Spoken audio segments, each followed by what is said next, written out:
Okay, is the amount of unprocessed gravel, go slow, the amount of unprocessed gravel at the plant.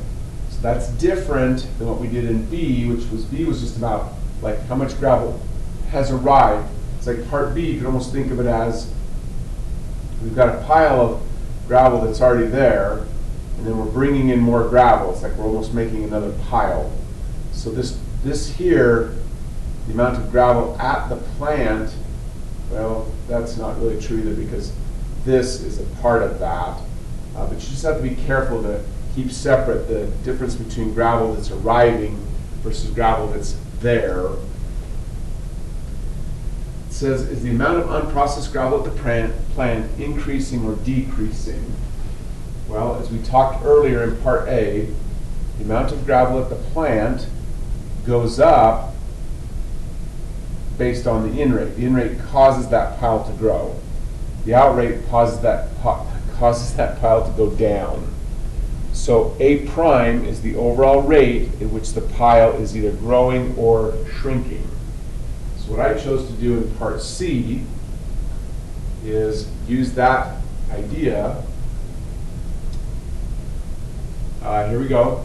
I would have done this in part A already, but A of T is the amount of unprocessed gravel.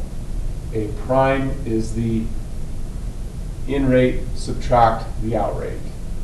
Therefore, I go use my calculator. I have right here in Y4, this is my overall A prime formula. Because here's my Y1, which is my G, subtract 100. So I find A prime of 5, that being a negative number. If A prime is negative, that means A is decreasing. And that's it says show the work that leads to my answer, so that's what I wrote. Since A prime of 5 is negative, A is decreasing at time equal 5. And so 1 point for my computations, plus I'd have to have a definition of A and A prime, which I already had in part A. And another point for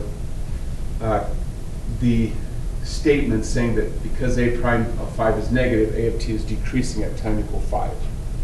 Another way you could get the 2 points is to make a comparison between G of 5, the incoming rate, and 100, which is the outgoing rate. If you do that properly, you can also earn the 2 points that are available for part C.